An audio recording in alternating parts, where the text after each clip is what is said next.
So a very good evening to everybody. आज हमारी date है 12 अगस्त।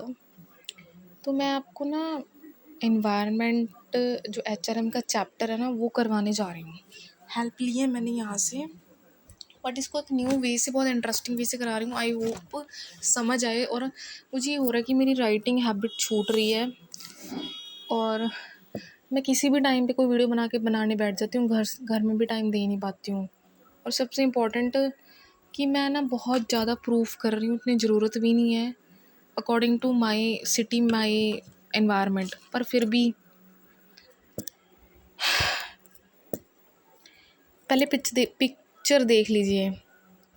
ये डिफाइन इट। आपको अपना गोल, लाइक ये जो मैं मेरा गोल है कि चैप्टर को कंप्लीट कराना, वांट इट। हाँ, मतलब वांट करना, बिलीव इट, उस पर बिलीव करना, बिलीव करूँगी, उसको लिखना। अभी मैं इसको लिखूँगी भी, लाइक स्प्लिट इट अप, थोड़ा ब्रेक कर दिया, उसको दोबारा से फिर देखा, फिर उसका टाइम बनाया, फिर उसको रियल कर दिया। बहुत इम्पॉर्टेंट है, ठीक है। सबसे पहले हमारा जो कहते हैं चैप्टर क्या है उस ह्यूमन रिसोर्स मैनेजमेंट का, एनवायरमेंटल की इन्फ्लुएंसेस ऑन एचआरएम।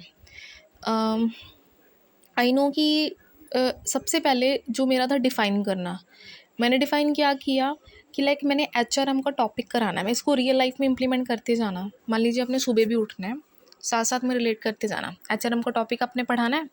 उसके बाद मैंने डिफ़ाइन कर लिया, मैं चाहती हूँ, सच में चाहती हूँ, मेरी सच में इच्छा है, लाइक मुझे सुबह जल्दी उठना ही है तो उठना ही है, ठीक है। मैंने उस पर बिलीव किया। मैंने रात को क्या कि बिलीव करके सो गई। मैंने उसको लिख भी लिया, लाइक इतने बजे उठूँगी, मैंने अलार्म भी लगा लिया। फिर उसके बाद मैंने उसको गोल्स में डिवाइड कर दिया, लाइक मैं इतने बजे ये करूँगी, इतने बजे ये करूँगी, ऐसे ऐसे करके। फिर मैंने उसका टाइम बना दिया, अलॉट टाइम कर दिया। उसको सच में हैपन तब होगा जब मैं एक्शन लूँगी। बहुत इंपॉर्टेंट है। उसी तरह से ये चैप्टर में आते हैं हम। मैंने उसका टॉपिक चूज़ किया। सेकंड में क्या था कि आपको सच में उसको समझना है।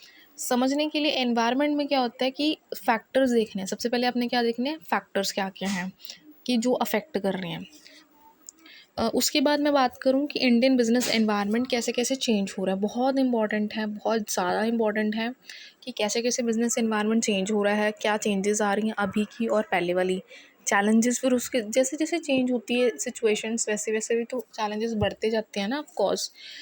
वैसे वैसे ही ना, जैसे जैसे आप अपने गोल को अचीव करते जाओगे, वैसे वैसे चैलेंजेस आते रहेंगे। आपको और ज़्यादा टफ लगने लगेगा कि मैं कैसे उठूँ, क्योंकि आप चेंज हो रहे हो, इसीलिए। उसी तरह एनवायरनमेंट के चैलेंजेस देखना, role and responsibilities of HR and professional in a changing world. उसके अकॉर्डिंगली आपका रोल होगा, उसके अकॉर्डिंगली आपकी रिस्पॉन्सिबिलिटीज़ होंगी। लाइक मैं खुद की एक एचआर हूँ और मैं देख रही हूँ कि मेरी क्या रिस्पॉन्सिबिलिटी है, मेरा क्या काम है, मेरा क्या रोल है। सुबह उठ के मैं देखो साथ साथ में दो चीज़ें हैंडल कर रही हूँ, गोल भी कर रही हूँ और ये वाला भी काम कर रही हूँ। उसके बाद जब मैंने सेकंड को देखा और अच्छे से, मैंने देखा कि कौन कौन से फैक्टर्स हैं मेरी ज़िंदगी में, मेरे मेरे लिए कौन कौन से फैक्टर्स हैं। उसको छोड़ के मैं पहले एनवायरनमेंट पे बात करती हूँ। इकोनॉमिक फैक्टर है बहुत इंपॉर्टेंट, लीगल फैक्टर है, पॉलिटिकल रिलेटेड, टेक्नोलॉजिकल है, सोशल कल्चर। जब मैंने पढ़ा था ना, तो मैंने बहुत ही अच्छे से पढ़ा था, बहुत ही डीपली तैयार किया था। तब मेरे पास बुक्स अवेलेबल थी। अब मैं सिर्फ ना सर्च करके बहुत ही लिमिटेड सा समझा रही हूँ। पर इसको चीज़ को ध्यान से समझना और रिवाइज़ करना है। क्योंकि जब गोल की मैंने पिक्चर बोली थी, उसमें था कि डिफ़ाइन करना, वांट, उस पे बिलीव करना, ट्रस्ट करना, उसको लिखना, शेड्यूल करना, फिर उसको रिव्यू करना, फिर उसको सच में एक्शन में करना। तो इसीलिए आपकी ज़िंदगी में कौन से फैक्टर्स हैं, जैसे लाइक आपकी क्या स्ट्रेंथ रहेंगी, आपकी क्या लिमिटेशंस हैं, आपका एनवायरनमेंट कैसा है, तो आपकी ज़िंदगी का हो गया। दोनों चीज़ें अलग अलग समझ में आएंगी। मतलब कि जो मैंने सुबह उठने का गोल बनाया था, तो मेरी ज़िंदगी में कौन कौन से फैक्टर्स हैं। और अगर मैं एनवायरमेंटल के अकॉर्डिंग चलूँ तो मेरे लिए economic, legal, technological, social culture. Economically आपको पता है, लीगली पॉलिसीज़ के अकॉर्डिंग चलना पड़ेगा, टेक्नोलॉजिकल जड़ी चेंजेस आ रही है, इनोवेशंस आ रही हैं, सोशल कल्चर, ठीक है। ऑर्गेनाइजेशनल फैक्टर्स, ऑर्गेनाइजेशनल फैक्टर्स, क्योंकि आपने क्या करना है, अब आप ऑर्गेनाइजेशन में काम करने जा रहे हो। मान लीजिए आप सुबह उठ के काम करने जा रहे हो, फिर वहाँ पे आपके लिए घर एक ऑर्गेनाइजेशन की तरह नहीं है, पर आपने बाहर जाना है, उसके लिए एक स्ट्रैटेजी लगेगी, स्ट्रैटेजी होगी। कल्चर क्या आएगा, वहाँ का क्या, कैसा माहौल है, कैसा एनवायरनमेंट है, कल्चर हो गया। फाइनेंशियल पोजीशन, आपकी फाइनेंशियल पोजीशन क्या है और वहाँ की फाइनेंशियल पोजीशन क्या है, कि आप वहाँ पे काम कैसे करोगे, क्या सैलरी है, कैसे चेंजेस हैं, आपने जब चेंज करना है, ठीक है। अभी मेरा स्टॉप है वो सुबह वाला गोल जो मैंने बोला था। उसके बाद changing Indian business environment and HRM. देखिए मेरी बात सुनिए, changes Indian business environment and वो जो चेंजेस जो आएंगी, ठीक है, फिर चैलेंजेस, फिर उसके साथ रिस्पॉन्सिबिलिटीज़, इसको और अच्छे से एक्सप्लेन किया गया है। लाइक मैंने उसको अच्छे से लिख लिया था, क्योंकि फर्स्ट थर्ड में बोला था, पहले बोला था कि डिफाइन इट, फिर वांट इट, फिर बिलीव इट, फिर उसको लिखना भी, ये लिख लिया एक तरह से। लाइक कि मान लीजिए इकोनॉमिक एनवायरनमेंट में आपके पास पॉपुलेशन आ रही है, वर्क फोर्स आ रहा है, कि availability of the eligible workers. Work force और पॉपुलेशन दोनों सेम सेम सी चीज़ें हैं। क्या होता है कि जस्ट लाइक ना जो हमारे वर्कर्स होते हैं, वर्कर्स कितने ज़्यादा अवेलेबल हैं, अ, वो भी मैटर करता है, उसके अकॉर्डिंगली इकनॉमी भी बढ़ती है। Work force market conditions under which employees are recruited, of course उनकी कंडीशंस किस किस हालात में काम करेंगे, ठीक है। फिर नेशनल इनकम जीडीपी आ गया, क्योंकि उसके अकॉर्डिंगली इनकम दी जाएगी, उनका कितना वेज रहेगा, कितनी सैलरी, कितना स्ट्रक्चर, क्या कंपनसेशन रहेगा, बोनस वगैरह सब कुछ। इन्फ्लेशनरी प्रेशर्स बहुत इंपॉर्टेंट है, क्योंकि जब जब महंगाई बढ़ती है तब तब उसके अकॉर्डिंगली कट ऑफ होता है, सैलरी एक्सपेक्टेशंस चेंजेस होती हैं, सैलरी का बढ़ना कम होना सब कुछ चेंज होता है, तो इन्फ्लेशनरी प्रेशर्स भी होता है। तो क्या क्या था, सबसे पहले इकोनॉमिक में कुछ ऐसे पार्ट्स इंक्लूड है। सबसे पहले पॉपुलेशन की, पर्टिकुलरली एनवायरनमेंट में कितने लोग हैं, पॉपुलेशन क्या है, उस अकॉर्डिंगली वर्कर्स कैसे काम करेंगे, उनकी क्या कंडीशन रहेगी, फिर सैलरी उनको देना, मतलब अपनी पूरी नेशनल इनकम कैलकुलेट करें पूरे ऑल ओवर इंडिया की, तो नेशनल इनकम हो गया। इन्फ्लेशनरी प्रेशर क्या रहेगा। तो उसके बाद मैं बात करती हूँ कि लीगल एनवायरनमेंट। जब मैंने ये कर लिया स्टार्ट, लाइक मैंने कुछ किया है, तो उसके अंदर मेरे को परमिशन लेनी पड़ेगी गवर्नमेंट से, तो वो लीगल एनवायरनमेंट के अंदर आता है। लीगल एनवायरनमेंट में लॉ एंड गवर्नमेंट की रेगुलेशंस आती हैं। इक्वल अपॉर्चुनिटी हो गई। इक्वल अपॉर्चुनिटी मतलब होता है कि जो भी वहाँ पे वर्कर काम कर रहे हैं ना, उसको सबको डिस्क्रिमिनेशन के बिना काम करना है, सब बराबर हैं। This means no caste no colour, क्योंकि कई बार बहुत ही तरह से वर्कर्स को आज भी ह्यूमिलेट किया जाता है। पर आज तो बहुत कंडीशन सुधर चुकी है, पर आज भी हम जाके वहाँ देख नहीं रहे ना, हमें कंडीशन नहीं पता, क्योंकि जब न्यूज़ में आता है हम अभी भी सुनते हैं ऐसा हो रहा है, क्योंकि हमें नहीं पता क्या क्या हो रहा है, ठीक है। तो अपॉर्चुनिटी देना, ये चीज़ मैं ना सच में अपने, जो हमारे घर में हमारे लाइक कोई भी काम करने जाता है बाहर किसी शॉप पे, उनके साथ भी कई बार हो जाता है, जो किसी के अंडर काम कर रहा है ना, तो उसके लिए कल अपॉर्चुनिटी बनती है, उनको कैसे ट्रीट किया जाए। Reservation for the backward classes and differentially abled, ये तो होता ही है। Employ rights related to safety, pay and working condition बहुत इंपॉर्टेंट है। हम सिर्फ पढ़ के रीडिंग लेके नहीं कर सकते, हमारा मेन पर्पस है कि उसको जो प्रॉब्लम्स आ रही हैं ये सॉल्यूशन है, हम पढ़ इसीलिए रहे हैं ताकि हम सॉल्यूशन ढूंढ सकें। पढ़ाई का मेन पर्पस ये चूज़ के पढ़िए कि हमारा मेन मकसद रहेगा कि हमने सॉल्यूशन ढूंढना, सिर्फ रीडिंग के लिए नहीं, खुद को प्रेशराइज करने के लिए नहीं पढ़ना, एंग्जाइटी लेके नहीं पढ़ना कि कौन मेरे से आगे निकल रहा है, कितना कंपटीशन है, नहीं, ऐसे नहीं पढ़ना हमने, ठीक है। हमने इस तरीके से पढ़ना कि हमने आगे आने वाले को सुधारना, उनकी मदद करनी है, सॉल्यूशन देने हैं। क्योंकि पता क्या होता है कि आपके हाथ में अगर कोई भी काम है ना, आप पे डिपेंड करता है आप वो कैसे करोगे, लाइक ये जो पढ़ रहे हो है ना, क्योंकि ये काम अगर किसी और को दे दिया जाए ना, तो मान लीजिए आपको किसी ने रोटी बना के दे दी थी, आपका काम था सिर्फ खाना, तो आप ये सोचो कि आपसे भी भूखे लोग बैठे हैं, वो खा लेंगे। तो इसी तरीके से ही एम्प्लॉयज़ का राइट बनता है, मिक्सअप नहीं कर रही हैं, बस मैं थोड़ा रिलेट कर करके बताती हूँ। Employ rights to related to safety, उनकी सेफ्टी का ध्यान रखना। पे और वर्किंग कंडीशन, बहुत सारे एम्प्लॉयज़ हैं, कोई ऐसे प्रोफेशन या इग्नोर वाले भी हैं जिन पे अभी भी ध्यान नहीं दिया जाता, सिर्फ वीडियोस बना के लाइक ऐसा उनकी उन पे ध्यान नहीं दे सकते, जो बहुत मेहनत कर रहे हैं उनको वैसा भी पे मिलना चाहिए। ये सब कुछ हमारी बुक्स के अंदर मेंशन है, बुक्स पढ़ेंगे तो रास्ते खुलेंगे। मेरे को एक ना जस्ट थोड़ी देर पहले भी थॉट भी आ रहा था कि लाइक बुक्स पढ़ के ही हमें पता चलता है क्या हो रहा है। बहुत इंपॉर्टेंट बात मैंने बोली है कि लाइक जो भी हम देख रहे हैं टेलीविज़न पे या कहीं भी, वो भी बुक्स पढ़ पढ़ के ही रिसर्च कर कर के हमें दिखाते हैं, बहुत मेहनत करते हैं। हमारा काम क्या है, सिर्फ पढ़ना है। हमारे को तो बुक्स मिल रही है, हमें तो सिर्फ पढ़ना ही है, तो बस फिर आगे चलते हैं टेक्नोलॉजिकल एनवायरनमेंट के ऊपर। मैंने थोड़ा सा ना आउट ऑफ द दे दिया। आपका जो मेन पर्पस है कि एम्प्लॉयमेंट को, एम्प्लॉयज़ की सेफ्टी, उनका पे, उनका वर्किंग कंडीशन ध्यान रखना, ठीक है, टाइम वगैरह देखना, रिजर्वेशन रखनी, एम्प्लॉयमेंट को इक्वल अपॉर्चुनिटी देना। टेक्नोलॉजिकली आज का टाइम तो टेक्नोलॉजी का एनवायरनमेंट ही है, मेरे को बताने की ज़रूरत ही नहीं है, ठीक है। Defining the nature of job, बहुत सी जॉब हैं टेक्नोलॉजी के रिलेटेड, इतनी जॉब है। सबसे इंपॉर्टेंट, सबसे ऊपर आज के टाइम में कंटेंट क्रिएशन की जॉब है। कोई भी कंटेंट बना लो, पर एक कंटेंट पे पूरे स्टेबल रहो, वही कंटेंट बनाओ। और वो इतना चल रहा है, इतना चल रहा है कि वो टेक्नोलॉजिकल एनवायरनमेंट ही है आज का, जो मैं बोलूँ तो, ठीक है। आई नो कि इसको पेपर में लिखेंगे कैसे, अब ये क्वेश्चन भी आएगा पेपर में, हम ये बातें तो लिख नहीं सकते। हमारा भी क्वेश्चन यही रहता था जब हमें मैम पढ़ाते थे कि मैम इतना लेक्चर देते रहते हैं, पर मेन तो हमें बेसिक लिख के आना है, हम ये चीज़ें नहीं लिख के आएंगे।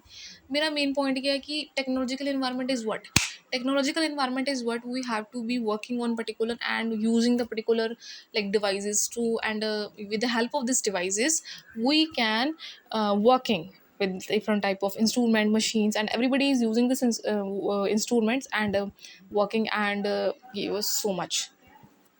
Huh?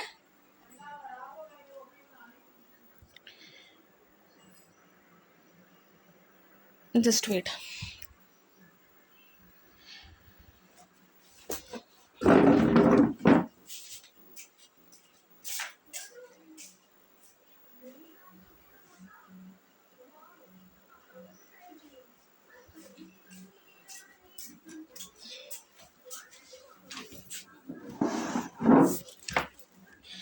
तो मैं क्या बात कर रही थी कि हम लिखेंगे कैसे, मटेरियल मैंने बता दिया कि technology when we have to be working with the devices और machines to, and very important role in particular devices, okay. So defining the nature of the job, हमें पता है लाइक जो भी वर्कर्स हैं, हम टेक्नोलॉजी मेनली कहाँ पे यूज़ होती है, इंडस्ट्रीज़ में। लाइक अभी भी टेक्नोलॉजी बहुत ज़्यादा यूज़ हो रही है, मोबाइल फ़ोन पे सब बच्चे पढ़ भी रहे हैं, इसको बोलते हैं टेक्नोलॉजिकल एनवायरनमेंट। पहले हमें पता होना चाहिए, पता लग गया। फास्टर रिक्रूटमेंट एंड सिलेक्शन, कहाँ पे ऑनलाइन रिक्रूटमेंट हो रही है, सिलेक्शन हो रही है, training through the virtual tools, वहीं से ऑनलाइन मोड से हो रहा है सब कुछ। Open door communication, open door communication it means that बिल्कुल क्लियरली कट हम बात कर रहे हैं, एम्प्लॉयज़ मॉनिटरिंग हो रही है, सब हम देख सकते हैं। इसका मतलब ये है remote working and virtual offices for working life balance. Like आपको इंग्लिश में बोलना है ना, तो आप ऐसे बोल सकते हैं कि बहुत very easily recruitment and the selection, very easily like training through the virtual tools like virtual devices, AI, YouTube content, other, also open door, it is a very face to face easily communications, employees easily monitoring, employee checking the working place, working behavior, every 24 hour into 7, remote working and virtual offices for work life balance। Remote working का मतलब यही होता है, online working and virtual offices हो चुकी हैं laptop के ऊपर। और work life balance, work life balance नहीं, मैं अभी तक भी समझ पाई हूँ कि वर्क लाइफ बैलेंस नहीं हो रहा। जो वर्क है वो घर में कर रहे हैं, तो फिर लाइफ कैसे बैलेंस होगी। मैंने ना इस पर मैं एक वीडियो बनाऊँगी मैं, जिसमें मैंने, मेरे मामू ने मुझे बहुत अच्छे से समझाया वर्क लाइफ बैलेंस क्या होता है, ठीक है। समझ में आ गया होगा, बिल्कुल आ गया होगा। सोशल कल्चर एनवायरनमेंट, सोशल मतलब क्या होता है, सोसाइटी से, कल्चरल मतलब सोसाइटी में डिफरेंट डिफरेंट कल्चर्स हैं, उनका क्या एनवायरनमेंट है।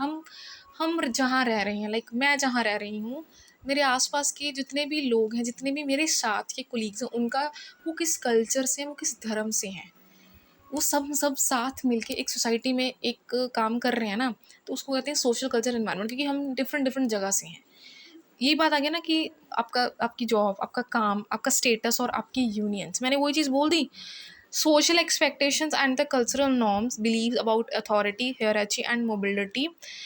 उसमें क्या आता है कि सोशल एक्सपेक्टेशंस आती हैं। सोशल एक्सपेक्टेशंस क्या होता है कि जब हम काम करते हैं, हम बाहर निकलते हैं, हम मान लीजिए मैं किसी पर्टिकुलरली ऑर्गेनाइजेशन में काम कर रही हूँ, वहाँ पे मेरे पास कोई आया पर्टिकुलर वर्कर, या मैं वहाँ पे काम करती हूँ, मेरी एक्सपेक्टेशन क्या थी भाई, मेरे को तो पर्टिकुलर इतनी सैलरी चाहिए थी, मेरा इतना टाइम आ रहा होना चाहिए था, ठीक है। एक्सपेक्टेशंस और कल्चरल नॉर्म्स, भाई मैं ये कहूँगी मैं इस फील्ड से थी, मैं इस कल्चर से थी, मैं वहाँ मैंने डिफरेंट कल्चर को चूज़ कर लिया। मान लीजिए कोई बिहार से आके पंजाब में काम कर रहा है, उसके लिए वो कल्चर नॉर्म्स हैं, मान लीजिए वो किसी पर्टिकुलर ऑर्गेनाइजेशन में काम कर रहा है, वहाँ पे ऐसा, जहाँ पे वो पहले काम करता था अब वहाँ पे ऐसा नहीं होता, तो उसका कल्चर नॉर्म हो गया।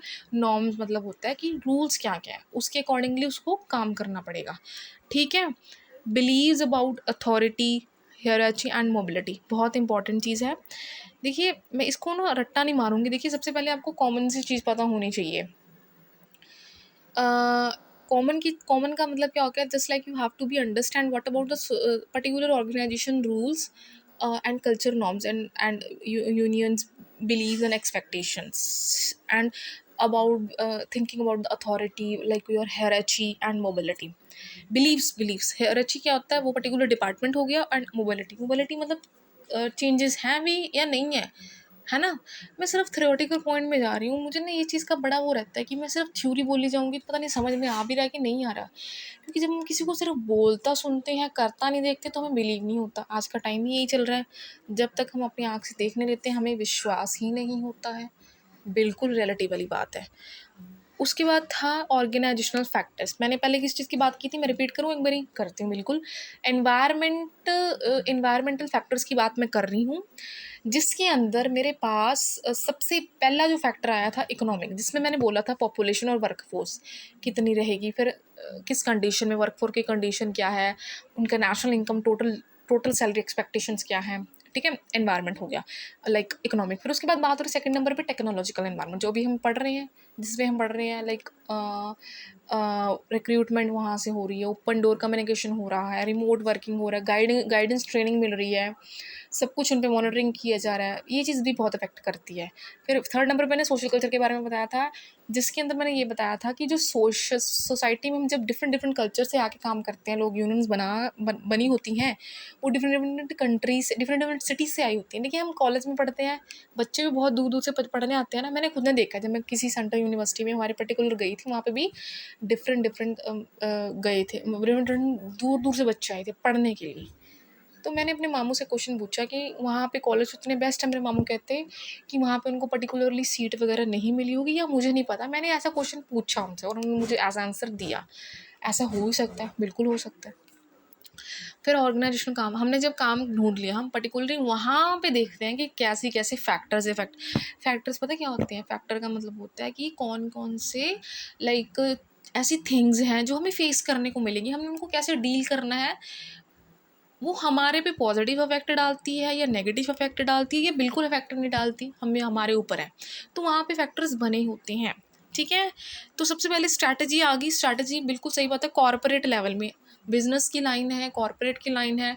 स्ट्रैटेजी के बिना कैसे हो सकता है? बिजनेसमैन स्ट्रैटेजी के बिना नहीं चल सकते। बिजनेस लेवल बिल्कुल, पहले आपकी स्ट्रैटेजी होगी, फिर आपका कंपटीशन होगा, फिर एनवायरनमेंट मतलब आपका फंक्शनल लेवल, आपकी स्पेसिफिक फंक्शनल्स।